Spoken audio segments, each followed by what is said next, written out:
Hey guys, Luke here, and in today's video we're going to go through doing a strapless tack.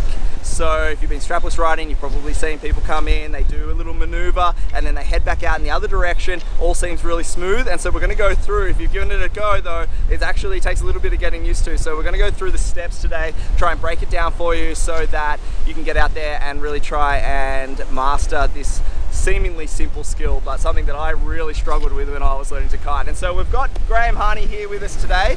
Graham is currently 16th in the world strapless kiteboarder, and he's my coach. He's taught me most of the tricks that I know has come from Graham, so absolutely stoked to have him here, and he can share some of his tips and knowledge with us as well. So first off, what we're going to cover is we're going to cover what you need to do with the kite, what you need to do with your body, and what you need to do with the board.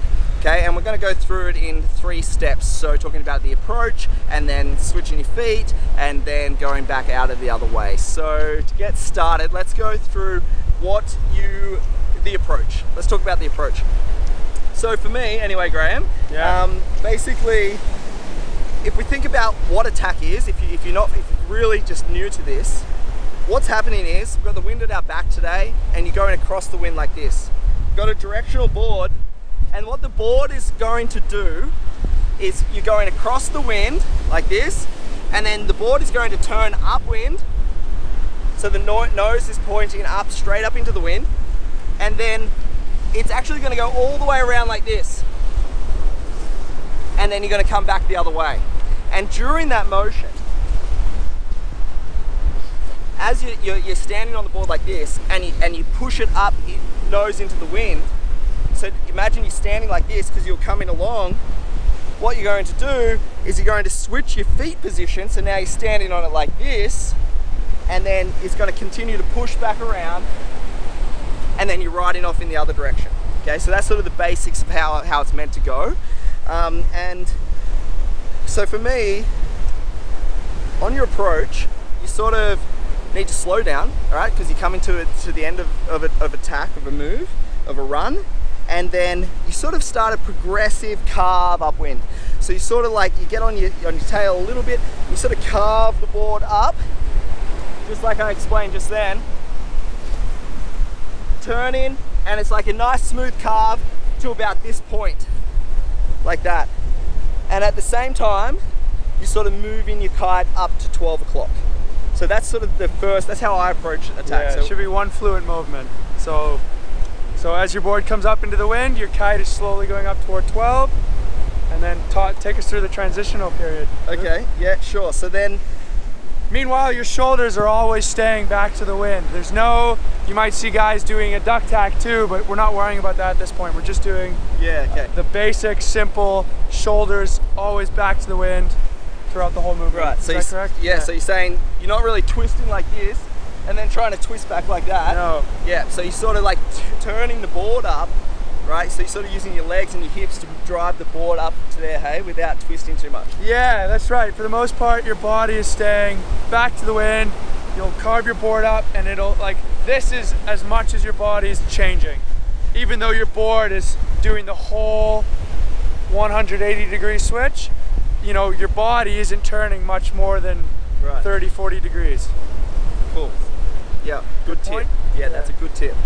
So then, now that the board's sort of up here, what you're trying to do is switch your feet into this stance, right? But the kite's come past 12, so the kite is taking the weight of you. So now you're sort of weightless for a little moment, right? And your feet might even detach. My feet detach, but do you keep contact? Yeah, even from the beginning of my tacks, rather than going airborne, I was practicing pushing the tail through the water more. So rather than having the board do a really nice, smooth transition, I was staying grounded, still getting that zero gravity feeling with your kite at 12, but I was sliding my tail. Right. That's how I learned to tack. Yeah, you know what? That's actually how I learned it as well. Yeah. Yeah, because I'd find that if I carve too much, I can do more of a carve now, but if I carve too much, I'd lose the board. Yeah. Whereas if I sort of like spat the tail a little bit and then switch my feet, then that actually worked for me as well. Yeah. The biggest thing to remember is it should be one fluent motion. So that kite should always be slowly moving across the window. Yeah. Your board should be, for the most part, slowly coming about upwind. and then a nice easy switch of the feet. Okay, cool. And so on that approach, something that I've seen, I think you do and some of the other guys do, is you sort of almost, so you're coming along and you kind of almost guide the board around with your toe, like with your front foot, sort of almost comes around, and then it's really easy just to go like that. Would you say you do that? Yeah, and that's best case scenario. I find even as long as you have the kite movement right and you feel the kite sort of pick you up, I call it zero gravity when you're sort of just hanging there. Ultimately your front foot will guide the nose of the board all the way around like this. If you imagine I'm coming across here, the front foot is going to guide the board all the way around. You can imagine I'm picked up at this point. And so, you know, that's doing most of the work as far as guiding the board is this movement.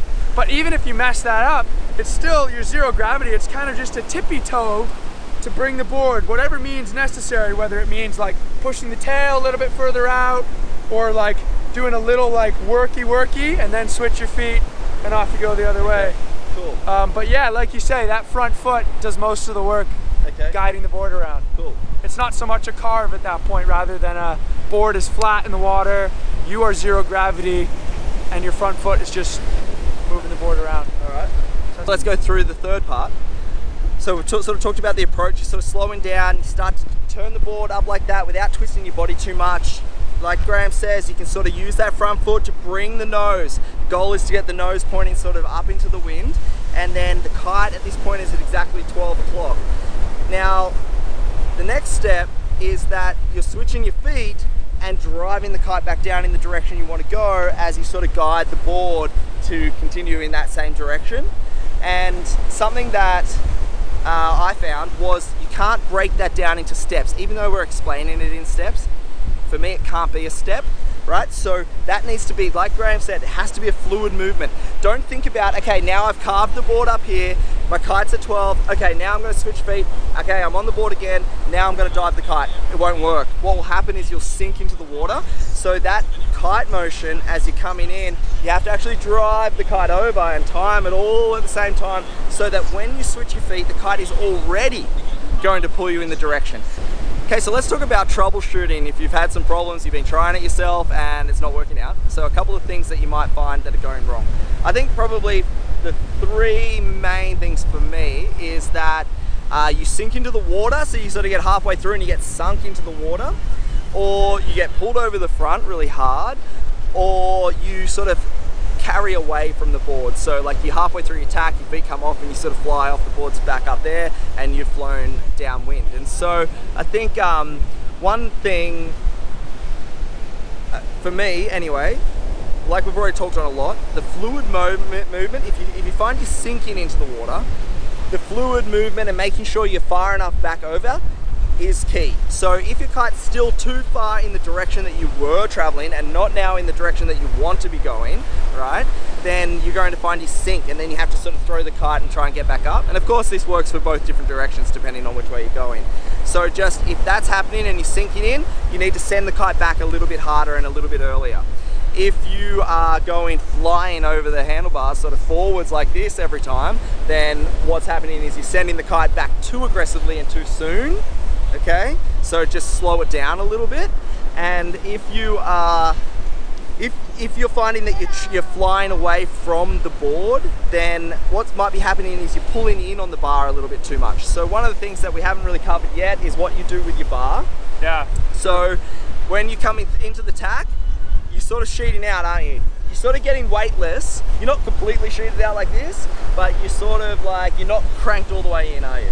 Yeah, so I was just thinking back to when I taught my roommate, Alex, how to tack. And one of the things he struggled with was the timing aspect of it. The weightless part comes after the slowing down part. You can't just, you have to stop moving one direction, be weightless, and then start moving the other direction. Those are kind of 3 steps. So as you're carving upwind, you can imagine that's gonna maybe give your kite a little bit more power. So you will have to sheet out a little bit. Right. The best, most smoothest tacks I've ever done, you really feel when you're carving upwind and that bar goes out, you feel that potential to like pull in and jump. Right. almost like you're loading a jump, but you keep that bar out and then, you know, you're only pulling in enough to get that zero gravity and do the little feet switch. Right. Cool, so just enough pressure so that you feel light, but not that you're flying through the air, taking off, and not that you're sinking into the water. So you'll feel that like in your hand, and that's another part of practice, really, repetition, is getting used to how much you need, how much you don't need, really. I think also if these are your first attempts at a tack, and you get that timing right where your kite's at 12, you've stopped moving, and you're able to switch your feet, you should be happy. Even if you fall back in the water a little bit and dive your kite, getting that timing right where you've stopped moving, you have a moment of zero gravity, and your board is now facing in the new direction, that's a win in my mind for someone trying their first tacks. I know when my roommate was learning, if he got that far, he was stoked, because then all it is dive your kite and off you go. And then, just making it a little smoother, and you'll be doing it properly. Yeah. Right? Cool. Would you say? Yeah, any other issues you've seen? Yeah, I was remembering too, like, timing's critical. Like if you're finding that you are trying to switch your board, but you're still moving, that's not gonna work. Or if your kite is like too far over that way and you dive it and there's like, you're still traveling this way, so then you like fall forward, like you mentioned. Right. Timing is critical, so being able to come to a stop, under control, zero gravity, switch your feet, and then change the other direction. That's the secret. That's the secret. Yeah. I would say that this was the hardest trick that I've ever learned. And I don't know, it's not like that for everyone. Well, that's because it's the most basic move, right? Yeah, it's one of the most basic moves. It is. Once you have that, there's so many skills that lead into other moves, right? But at the beginning, you're building a foundation. So that's right. For me, it took a while too. I remember it was just repetition over and over and over and over again. Totally. Yeah, I think that's probably one of the biggest points is that you have to try this every single session, like 20 times, like at the end of every tack. And Graham said something really good to me yesterday about why he thinks you should be doing this on every single tack and not jibing or switching feet. And so do you remember what you said? Yeah, I do. So I think tacking is so great because it gives you the opportunity to practice some really foundational movements with both the kite and, mostly the kite, every single time you change directions. So rather than jibing where it's sort of a move all on its own, the tack, that movement, having the kite come across, feeling that zero gravity pick you up, and then diving it the other direction is something that you can work into an air transition or a barefoot, similar. So it gives you that opportunity to practice those skills every single time you change direction, and you're losing less ground downwind, and you get to do a tack, which a lot of people can't do. Well, almost avoid, I think. And that was sort of like what I had to do. I didn't want to fall off every single time I went to the beach, you know what I mean? And so I'd drive. But it's so important, exactly like Graham's saying, is that you're practicing that kite movement, you're practicing your timing, you're practicing that muscle memory, like so many things, the combination of foot control with your hand control and your kite control and stuff like that. So definitely worth practicing, even though it sucks for a while, you'll get it eventually, and then it's gonna really help you build upon other skills, other tricks, jumps, things like that. And it will become ingrained in your brain as well. You will, once you get it, you land a tack every single time, and then you can do it, and it's just another move.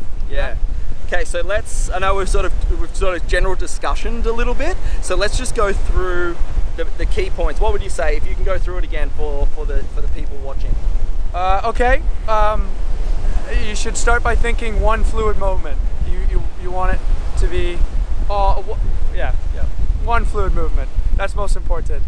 Coming into attack, you want to think about slowing down. So you're slowly bringing your kite up to 12, and you're starting to edge upwind. And then there's the zero gravity point. You're pulling in your bar, maybe a little bit, just to get that sort of, you're not going airborne, but you're feeling that pickup.